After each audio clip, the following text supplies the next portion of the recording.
Hello there, Annika and Alex. I'm back. Alexa, what's the date? It's Saturday, April 4th.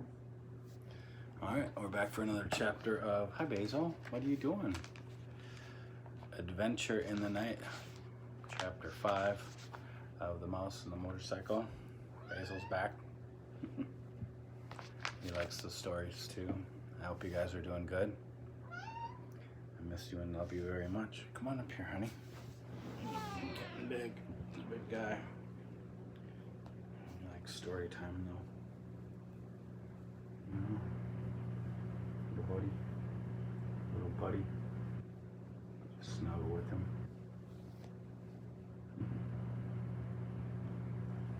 He's doing good. Everything's good here.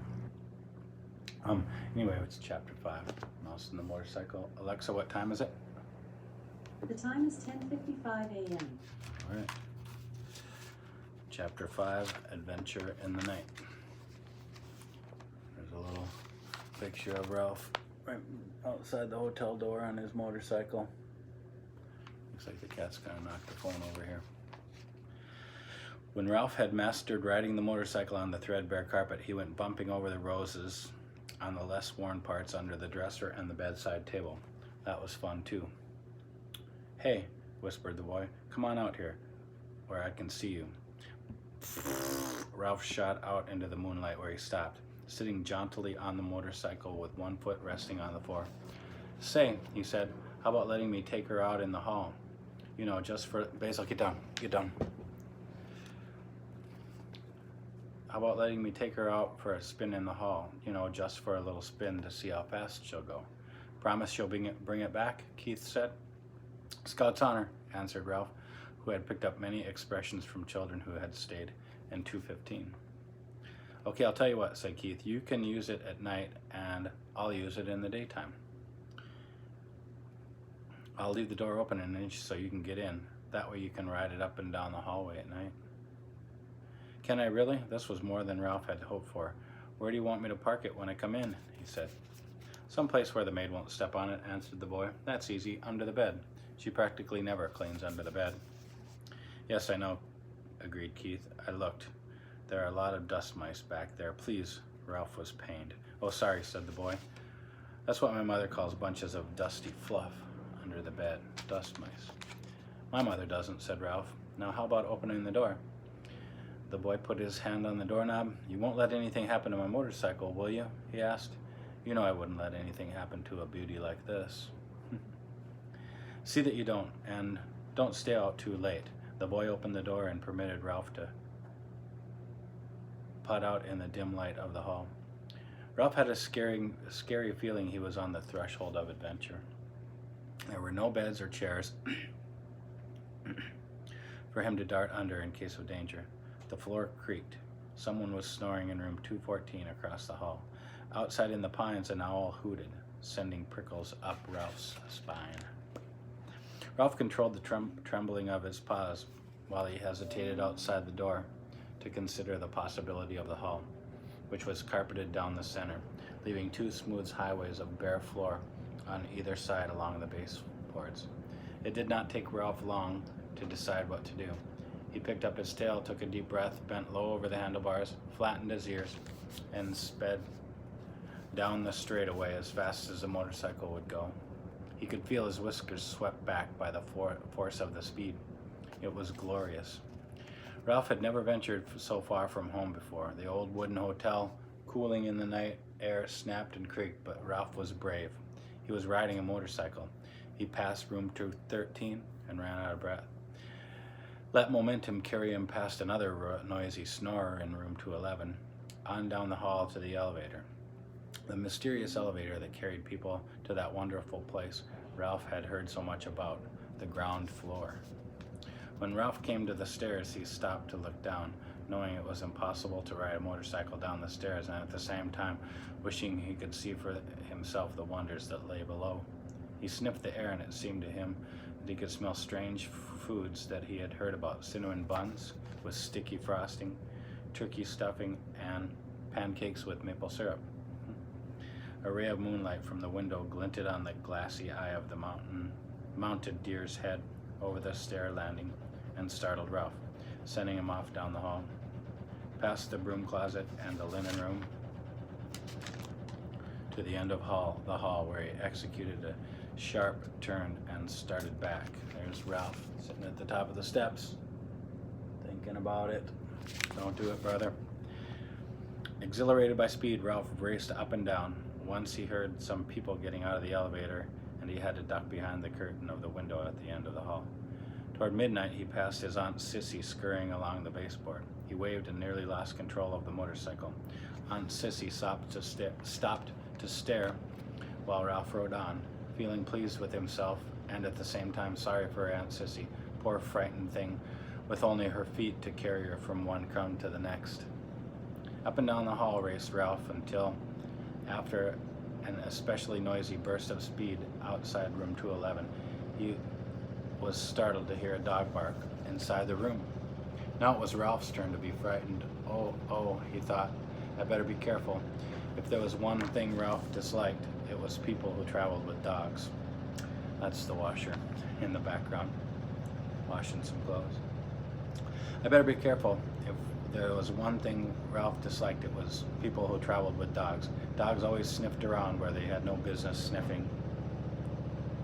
Once a dog had even barked into the mouse hole in room 215. It was days before Ralph's mother got over that.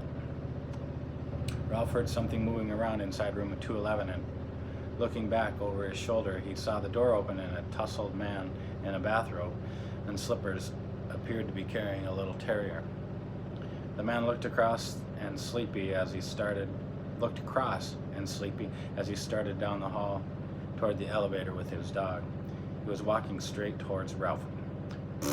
Realizing Ralph was taking a chance, Ralph sped up the motorcycle. If he turned and headed back to room 215, he would have to pass the man. It was better to continue toward the elevator and hope he could find a place to hide. He raced down the hall.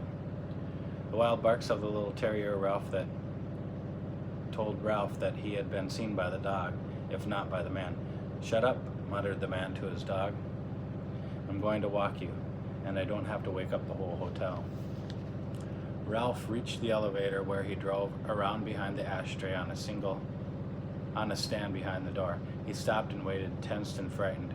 Outside, an owl was silent and hooted again. A sudden breeze rattled windows and banged a door. Ralph's teeth began to chatter.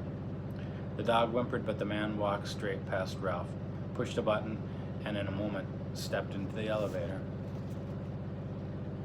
Whew, thought Ralph when the elevator door had closed on the sleepy man and his noisy dog. Maybe he had better lie low for a while. In a few minutes, the elevator returned to the second floor. As the man stepped out, the little dog looked over his shoulder and spied Ralph parked behind the ashtray stand.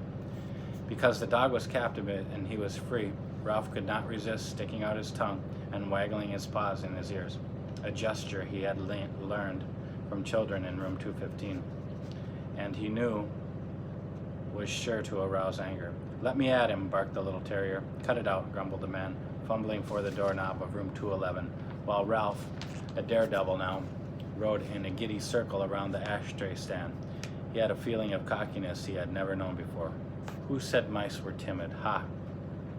When the morning song of the birds in the pines grew louder than the snores of the guests and dawn slipped through the window at the end of the hall, Ralph knew it was time to return to room 215, where he was shocked to discover the door was shut.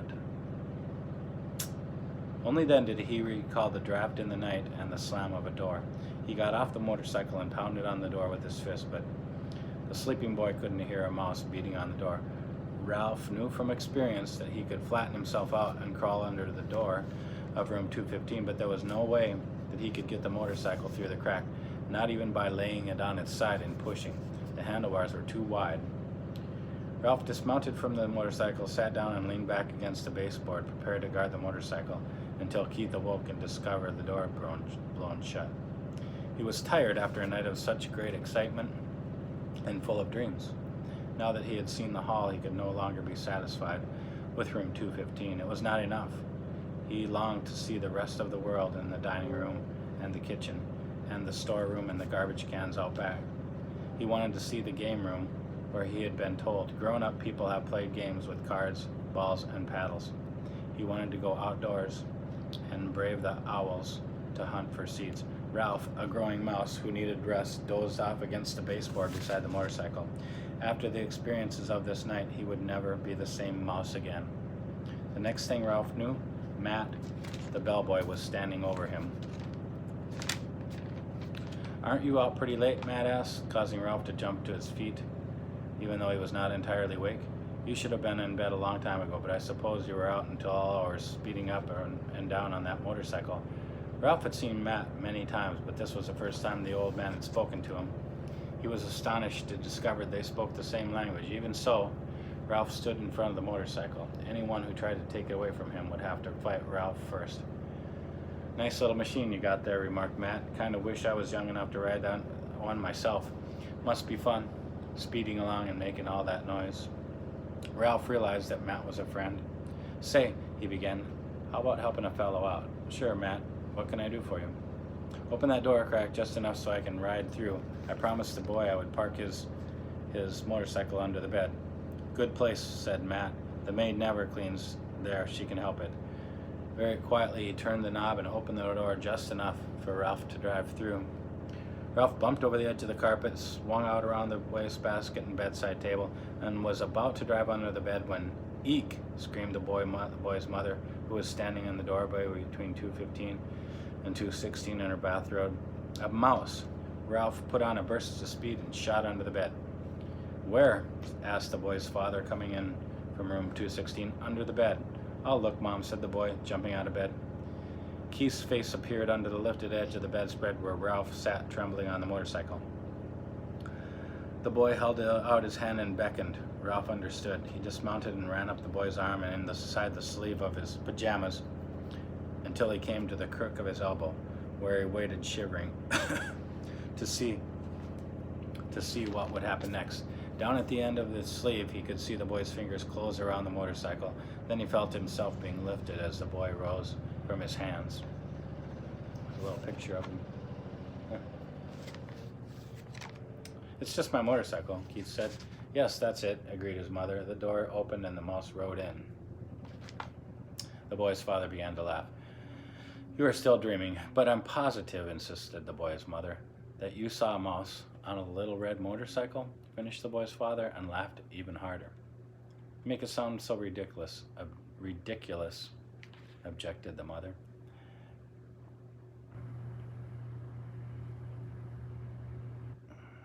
"But I'm positive."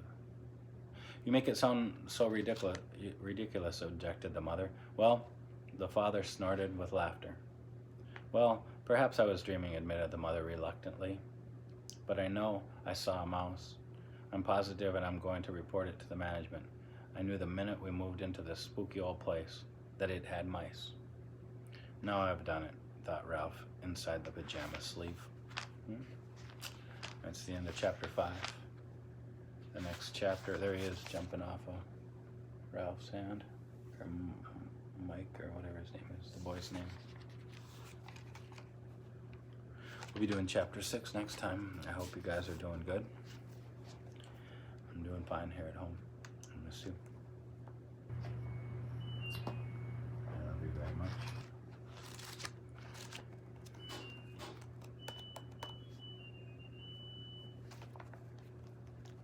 Have a good day, and I'll see you for chapter 6, peanut butter sandwich, in a few days.